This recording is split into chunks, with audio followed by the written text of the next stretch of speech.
오늘 이제 홍수와 방주에 대해서 우리가 살펴보도록 하겠습니다. 특별히 방주라고 하는 것이 어떤 의미인지를 우리가 함께 살펴볼 텐데요. 자, 먼저 이제 우리가 홍수라고 하는 것을 이제 살펴볼 것인데요. 홍수에 관련된 기사가 이제 7장, 8장에 걸쳐서 소개가 되어집니다. 7장에서는 홍수가 이제 일어나가지고 땅에 물이 가득한 것이 7장의 이야기라면 8장에서부터는 이제 물이 점점 빠져서 이제 땅이 마르고 또 방주에서 나오는 그런 대목이 이제 8장의 내용입니다. 그래서 같은 홍수이지만 7장은 물이 막 쏟아져서 물이 차오르는 상황, 그리고 8장의 상황은 물이 빠지고 땅이 다시 말라서 방주에서 나오는 그런 상황을 보여주는데, 노아가 방주에 머물던 기간은 약 1년 17일 정도가 될 것 같습니다. 그리고 이제 노아가 방주에 들어간 그 시기가 노아가 600세 되던 해가 되는데요. 노아가 600세 되던 해는 바로 무드셀라가 죽는 해였습니다. 그래서 에녹이 그 아들의 이름을 짓고 무드셀라라고 이름을 지었죠. 그거 장수하라고 이름 지은 게 아닙니다. 그는 예언자적인 선포적인 이름이었죠. 이 아들이 죽으면 하나님께서 보내신다. 무엇을 보내느냐? 분명해지는 것은 하나님의 홍수의 심판이라고 하는 것을 이제 후대가 알게 되어지는 거죠. 그래서 경고의 메시지입니다. 너희들 이렇게 살아서는 안 된다라고 하는 경고의 메시지가 되는 거죠. 아담부터 약 그 홍수 시기까지 한 1700년 정도의 기간으로 이렇게 보면은 많은 것이 바뀐 겁니다. 처음 하나님께서 인간을 만드실 때는 이 복락의 그런 세계를 하나님께서 만드시고, 또 인간이 하나님께서 기대하는 대로 아름답게 그 땅을 일구어 나갈 줄 알았더니 그게 아니었죠. 우리가 지난 시간에 살펴본 대로 부패한, 그리고 타락한 그런 모습을 보여주는 거죠. 그래서 이 홍수의 심판은 이런 의미를 담고 있습니다. 땅이 부패했어요. 땅이 멸망되고 파괴되어져 가고 있습니다. 이 땅을 새롭게 하는 방법이 뭐냐? 홍수라고 하는 것입니다. 그래서 물로 씻어냄의 그런 의미가 홍수라고 하는 의미 속에 담겨지게 되거든요.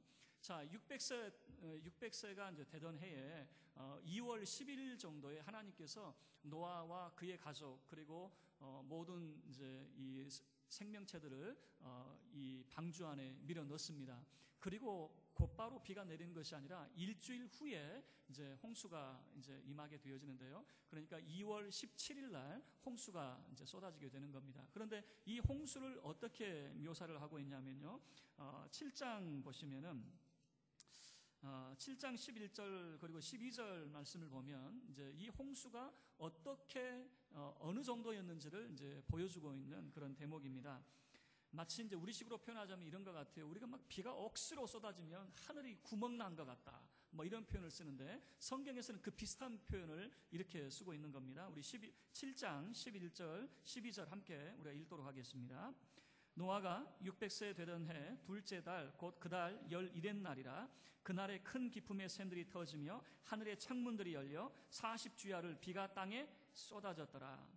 지금 뭐라고 이야기하고 있냐면, 마치 땅에서는 깊은 샘의 이 샘들이 막 터져 나오는 것 같아요. 막 밑에서는 콸콸콸 쏟아져 나오고, 위에서는 하늘에 구멍 난 것처럼, 창문이 열린 것처럼 막 쏟아지고 있는 그런 상황이죠. 그런데 이게 하루 이틀 진행이 되는 것이 아니라 며칠간 진행이 되었다는 겁니까? 40주야라고 하는 것이죠. 40일을 비만 계속 왔다고 한번 생각을 해보세요. 그러니까 이거는 막 그것도 일반 비가 아니라 막 쏟아지는 그런 비겠죠. 하늘에 이 창문이 열린 것처럼, 그리고 땅에 기품의 샘들이 터진 것처럼 막 이런 거죠. 그래서 물이 서서히 차오른 것이 아니라 아마 갑작스럽게 이렇게 밀려 왔을 것이라고 이제 생각이 되어집니다. 자, 그리고 난 다음에 이 40일 동안 계속해서 이제 물이 이제 차오르니까 결국에는 방주도 이제 떠오르게 되어집니다. 그리고 어느 정도였냐면, 이제는 방주도 물 위를 둥둥 떠다니는 그런 모습이 되어지는 거죠. 그리고 세상의 높은 산들이 전부 다 물에 잠기게 되어지고, 이제는 모든 그런 만물들이 다 물에 잠기게 되어지는 것이 바로 7장의 그런 이야기입니다. 그리고 이제 8장 1절에서부터 물이 서서히 말라가는데, 여러분 8장 1절 우리가 함께 읽도록 하겠습니다. 8장 1절입니다. 시작. 하나님이 노아와 그와 함께 방주에 있는 모든 들짐승과 가축을 기어가사 하나님이 바람을 땅 위에 불게 하심에 물이 줄어들었고. 여러분, 여기에서 지금 물이 줄어들었는데 그 줄어든 이유를 뭐라고 이제 소개를 하고 있냐면 하나님이 기억하사라고 하는 그런 표현입니다. 여러분이 기억하사라고 하는 것이 성경에서 매우 중요한 내용인데요. 이스라엘 백성들을 애굽에서 출애굽시킬 때에도 하나님께서 그들을 출애굽시킨 그 근원이 어디 있냐면 그들을 기억하사라고 하는 그런 표현이거든요. 하나님이 기억했다라고 하는 것은 무엇이냐면 이제 하나님께서 그들에게 은총을 베푸시고 하나님의 구원의 행위가 시작된다라고 하는 것이 기억하사라고 하는 겁니다. 그래서 이 기억하사 그 다음 대목이 뭡니까? 바람을 불게 하사 물이 점점 줄어들게 했다라고 하는 겁니다. 그런데 이 물이 150일 동안 차 있었거든요. 그리고 150일 후에 이제 서서히 물이 줄어들기 시작합니다. 그래서 이제 이 방주가 아라랏산이라고 하는 곳에 이제 멈추게 되어집니다.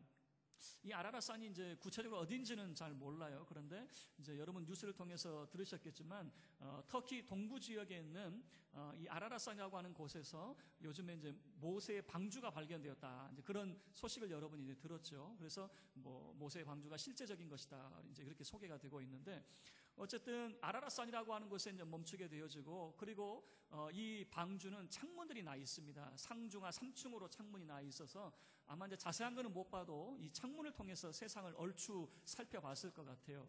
그해 600세 되던 그해 10월 1일 날 보니까 산봉우리들이 이제 보이기 시작하는 겁니다. 배는 이제 멈춰 있고 아라랏산이라고 하는 곳에 멈춰 있고 멀리 보이니까 이제 물이 점점 빠지면서 산봉우리들이 이제 보이기 시작하는 거죠. 그리고 40일 후에 그러면 약 11월 한 10일 정도에 노아가 이제 새를 이제 풀어서 땅이 어느 정도 말랐는가 확인을 하려고 먼저 까마귀를 내보냅니다. 까마귀를 내보냈더니 그냥 왕래만 해요. 왜냐하면 머물 곳이 없으니까. 그 다음에 이제 비둘기를 내보냈더니 비둘기가 그냥 돌아왔어요. 두 번째 또 비둘기를 내보냈는데 비둘기가 감람나무 새 잎사귀를 물고 오는 거죠. 그래서 이제 노아가 생각한 게 이제 땅이 말랐구나라고 하는 것을 어느 정도 생각을 했습니다. 그리고 그 해가 지나고 새해가 되었습니다. 자, 보세요. 8장 14절, 13절, 14절 우리 보시길 바라는데요. 먼저 8장 13절 보시길 바랍니다. 우리 함께 읽겠습니다. 13절 시작. 601년 첫째 달 곧 그 달 초하룻날에 땅 위에서 물이 거친지라 노아가 방주 뚜껑을 제치고 본즉 지면에서 물이 거쳤더니. 여러분 지금 노아가 얼마나 지금 기쁜 일을 맞이하고 있는지 여러분 한번 생각해 보세요. 그 배에 지금 1년 가까운 시간을 지금 보내고 있단 말이에요. 방주 안에서만. 그런데 창문을 통해서 새를 날려보내가지고 비둘기가 가져온 것을 통해서 땅이 어느 정도 말랐을 것을 예측은 했어요. 그리고 새해가 돼서 601년, 그러니까 그 말은 뭐냐면 노아가 601살이 되던 그해 1월 1일 날. 여러분 재밌는 표현이 뭐냐면은 아직 방주의 문을 여는 건 아니에요. 지금 나갈 수 있는 건 아니에요. 왜냐하면 하나님이 허락을 해야 나갈 수 있는 거거든요. 그래서 노아가 했던 건 뭐냐면 뚜껑을 제쳐버리는 거예요. 이 방주의 뚜껑을 제쳐가지고 세상을 바라보는 거죠. 세상을 바라봤더니 대충 다 말랐어요. 땅이 말랐어요. 이제는 뭐냐면 하나님께서 방주에서 나와라 라고 하는 그날만을 이제 기다리게 되는 거죠. 그날이 바로 이제 14절부터 소개가 되어지는데 둘째 달 21일 날에 2월 27일 날에 하나님께서 이제 노아에게 명하시는 겁니다. 방주에서 나와라 라고 하는 거죠. 그래서 이제 노아는 방주에서 약 1년 17일 만에 방주에서 나오게 되는 이런 과정을 소개를 합니다. 자, 그러면 이제 두 번째 홍수가 그렇게 있었다면 이제는 방주에 대해서 우리가 생각을 해봐야 되겠죠. 물 위를 둥둥 떠다니는 배 하나가 있는 거잖아요. 자, 우리는 이제 방주에 대해서 살펴볼 텐데, 자, 6장 14절 말씀 한번 다 열어보시길 바랍니다. 6장 14절 말씀을 보면 방주가 이 재료가 어떤 것인지 그리고 방주의 모습이 대략적으로 어떤 것인지를 우리에게 보여주고 있습니다. 자, 6장 14절 함께 읽겠습니다. 시작. 너는 고페르나무로 너를 위하여 방주를 만들되 그 안에 칸들을 막고 역청을 그 안팎에 칠하라. 자, 14절 말씀을 보면 이런 거죠. 고페르나무로 방주를 만듭니다. 그리고 그 안팎에 뭘 칠합니까? 역청을 칠하라 라고 하는 거죠. 이게 이제 특징입니다. 이 방주의 특징이에요. 우리는 방주에 대해서 이제 우리가 편견을 좀 버려야 될 게 있어요. 뭐냐면 우리는 방주를 거대한 배로 생각합니다. 왜냐하면 물 위에 떠 있으니까 당연히 배. 우리는 항상 상식적으로 우리 입장에서만 이제 성경을 해석하는 이제 그런 편견을 가지고 있거든요. 그러나 성경은 분명히 방주를 배라고 표현한 것은 아니에요. 그리고 15절 보면은 방주의 크기에 대해서 소개를 하고 있는데 매우 간략하게 소개를 하고 있습니다. 직사각형의 그런 모습이거든요. 자, 방주라고 하는 테바라고 하는 것을 보면요, 방주가 또 어디에서 소개가 되고 있냐면은 여러분이 출애굽기에 보면요, 모세가 어렸을 때에 이 바로 왕이 유대인의 모든 그 사내 아이가 출생이 되면 다 죽이라고 명령을 내리죠. 그리고 그래도 안 되니까 이렇게 명령을 내립니다. 남자아이가 출생이 되면은 나일강에 버려라 라고 하는 거죠. 그런데 그 부모가 모세를 보니까 모세가 너무너무 이뻐요. 세상에 자기 자식 안 예쁜 그런 부모가 어디 있겠습니까만은 너무너무 예뻐요. 그래서 못 버리고 석 달을 숨겨놓고 키웠어요. 석 달을. 그런데 여러분, 아이들이 그렇잖아요. 울면 얼마나 이렇게 웁니까? 여러분, 그 애가 우는데도 부모가 못 깨어나면 그 부모가 정상이 아닌 거예요.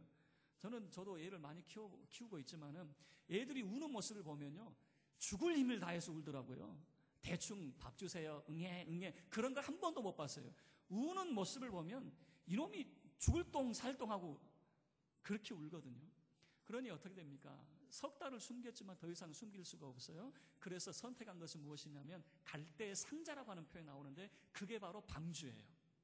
갈대 상자, 바로 이게 테바인데요. 여기에다가 모세를 이제 3개월이면 한 100일 정도 됐겠네요. 그 모세를 뉘어가지고 어떻게 하냐면 나일강에 있는 나일강에 버리지 않습니다. 그래서 나일강에 물줄기를 따라가게 그렇게까지는 하지 않아요. 이 상자를 갖다가 갈대밭 있죠, 갈대밭 사이에 살며시 놓습니다. 그런데 때마침 그곳에 이 바로의 공주가 목욕하러 나왔다가 그 상자를 발견하게 되어지는 거예요. 그리고 그 상자를, 이게 상자가 뭔가 하고 열어봤더니, 뚜껑을 열었더니 거기에 누가 있는 거예요? 어린아이가 있는 거죠. 그래서 이름을 모세라고 이름을 지어주는 겁니다. 물에서 건져냈다라고 하는 그 이름을 지어주는 거죠. 자, 이 방주라고 하는 것은 기본적인 의미는 배라고 하는 의미가 있는 것이 아니라 상자라고 하는 의미가 이 속에 담겨져 있는 겁니다. 자, 그리고 그 상자라고 하는, 어쨌든 방주라고 하는 것을 그 재료가 뭔가라고 했더니 고페르나무라고 하는 거예요. 예전 개역 성경을 보면 잣나무라고 이렇게 표현을 했습니다. 잣나무든 전나무든 아마 그런 종류의 나무가 아닐까라고 생각을 했는데 실질적으로 이 나무가 뭔지 몰라요. 그래서 그냥 원어 그대로 소개를 하고 있는 겁니다. 고페르 나무예요. 고페르가 뭔지 잘 몰라요. 그런데 어떤 사람들은 이 고페르를 아마 가파르의 의역이 아닐까라고 생각하는데, 가파르는 뭐냐면 덥다라고 하는 의미가 있어요. 그러면 만약에 그런 덥다라고 하는 의미를 가지고 있다면은 방주는 이겁니다. 나무로 덮여 있는 이라고 하는 그런 표현일 수 있는 거죠. 어쨌든 방주의 여러분 특징을 보면 나무로 만들어진 겁니다. 나무로, 고페르 나무든 아니면 나무로 덮여 있든 간에 이 방주라고 하는 것은 나무입니다. 그런데 여러분 중요한 것이 있어요. 역청으로 안팎을 칠하라라고 하는 표현이란 말이에요. 그런데 이 역청이 성경을 보면은 창세기 11장에 등장이 되어지고, 그리고 모세가 담겼었던 갈대 상자도 역청으로 발려지게 되거든요. 이때 사용되는 역청하고 이 창세기 6장에서 사용되는 역청이 전혀 다른 말이에요. 자, 창세기 11장과 모세가 담겼던 갈대 상자에 쓰여졌던 역청은 뭐냐면 소위 오늘날 우리가 이해하는 아스팔트와 같은 겁니다.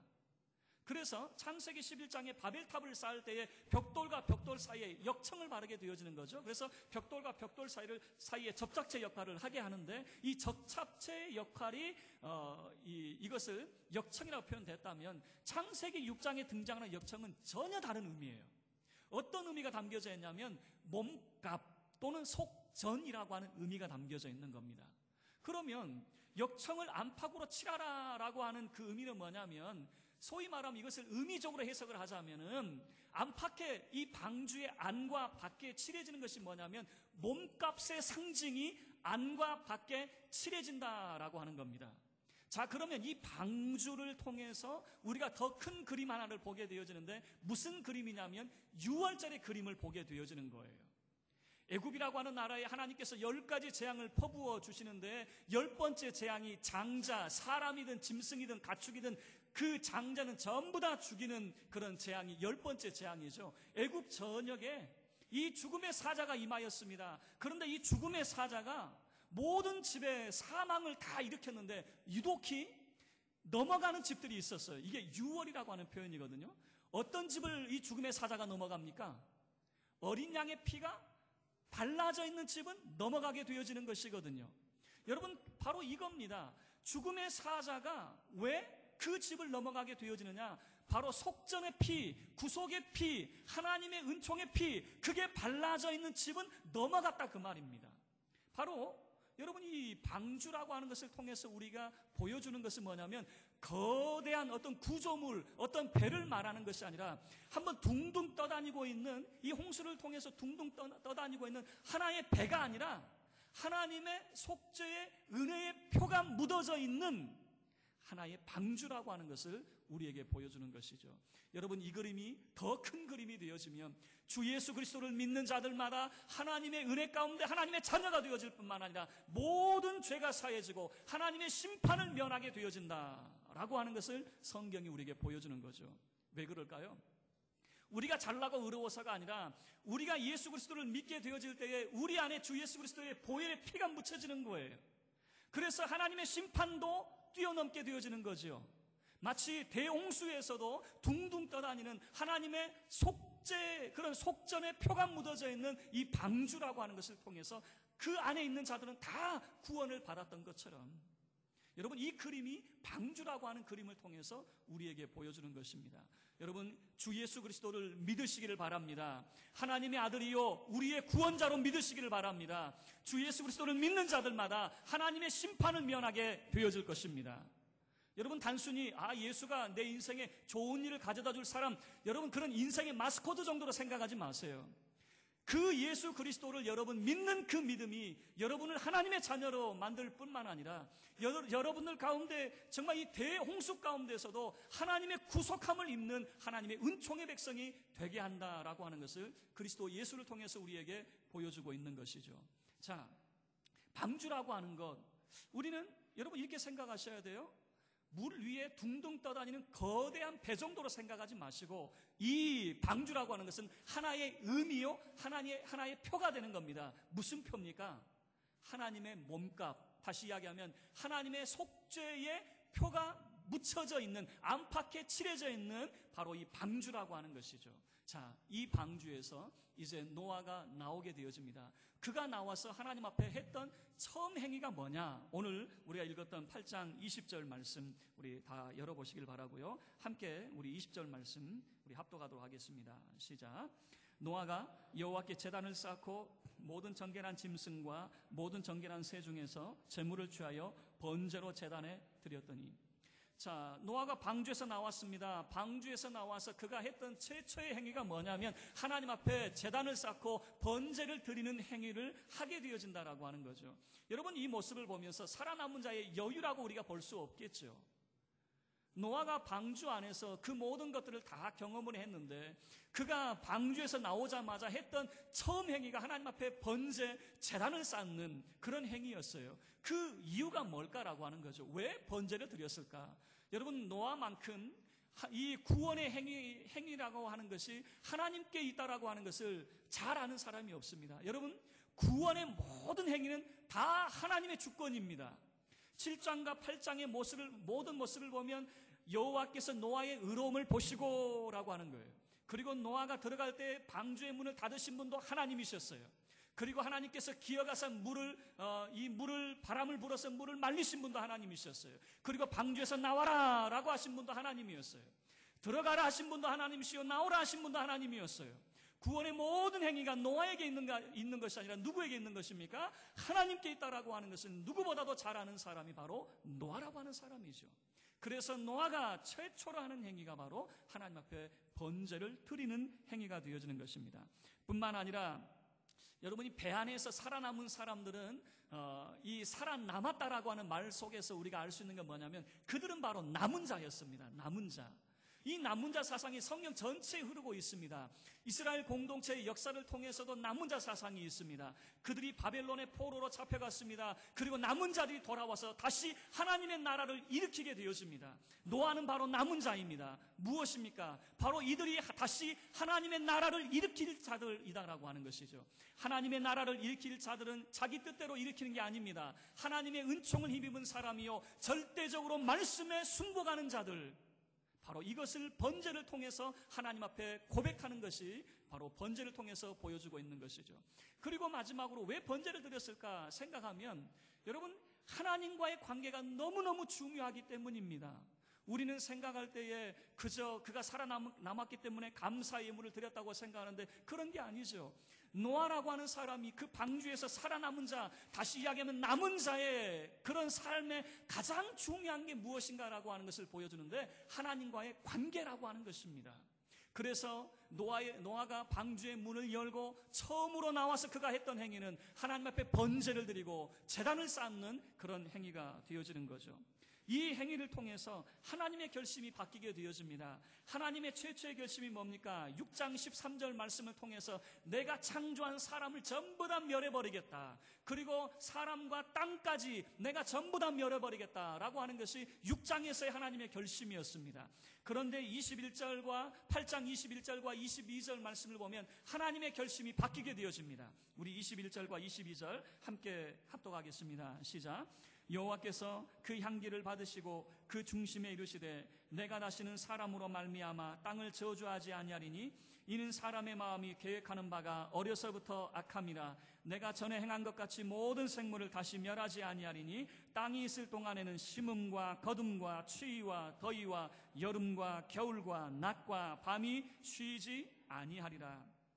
하나님이 결심하는 것들이 있습니다. 다시는 사람으로 말미암아 땅을 저주하지 않겠다라고 하는 겁니다.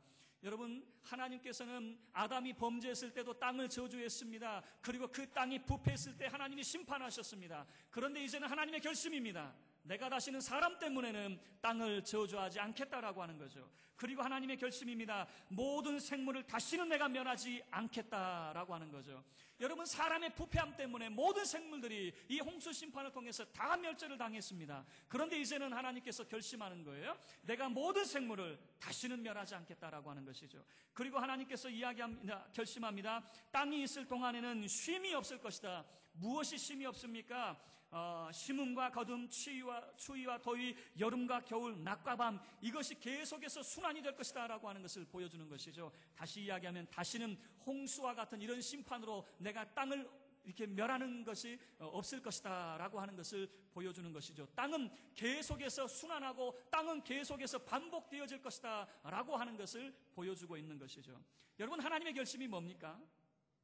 다시는 그런 것으로 인류 그리고 모든 생명체, 땅까지도 하나님이 이제는 심판하지 않을 것이다 라고 하는 것을 보여주고 있는 대목이죠. 이렇게 하나님이 결심하신 이유가 있어요. 21절에서 보여주는 대로 여러분 잘 보세요. 여호와께서 그 향기를 받으시고 라고 하는 거예요. 하나님의 이렇게 결심을 하신 이유는 뭐냐면 그 향기를 받으시고 라고 하는 건데, 이것을 직역을 하면 이런 내용입니다. 하나님을 진정케 하는 그 냄새를 하나님이 맡으셨다라고 하는 거예요. 하나님의 진노를 진정시키는 냄새를 하나님이 맡으셨기 때문에. 그게 뭔데요? 바로 노아가 하나님 앞에 드렸던 희생의 번제, 이 냄새를 하나님께서 맡으시고 하나님이 진정하시는 겁니다. 진노를 달래시는 겁니다. 그리고 하나님께서 결심하시는 거죠. 다시는 내가 이 홍수와 같은 것으로는 심판하지 않겠다라고 하는 거죠. 그리고 하나님께서 노아와 언약을 맺어요. 그 노아와 언약을 맺는 것이 다음 시간에, 이제 이것은 무지개 언약인데 이것은 다음 시간에 소개를 하도록 하겠습니다. 자, 말씀을 마치도록 하겠습니다. 우리는 보통 이 홍수의 심판이라고 하는 것에 너무 몰두를 하게 되어지고 인류가 전부 다 멸망당했다라고 하는 것에만 우리는 몰두를 하게 됩니다. 그런데 하나님께서 왜 홍수라고 하는 것을 땅에 보내셨느냐? 이 땅이 부패했어요. 땅이 멸망되고 있습니다. 이 땅을 새롭게 하고 정화하는 장치가 뭐냐면 물이라고 하는 거예요. 물. 그래서 이 홍수라고 하는 것을 통해서 땅을 하나님이 새롭게 만드셨습니다. 그리고 그 하나님의 홍수의 심판 가운데 한번 생각해 보세요. 물 위를 둥둥 떠다니는 거대한 구조물, 여러분 배라고 생각하지 마시고 그 안팎에 칠해져 있는 역청이라고 하는 것을 통해서 그게 무엇이냐라고 하는 거예요. 이 하나님의 심판 가운데에서도 건져냄을 받는 것이 있더라 그 말이에요. 어떻게요?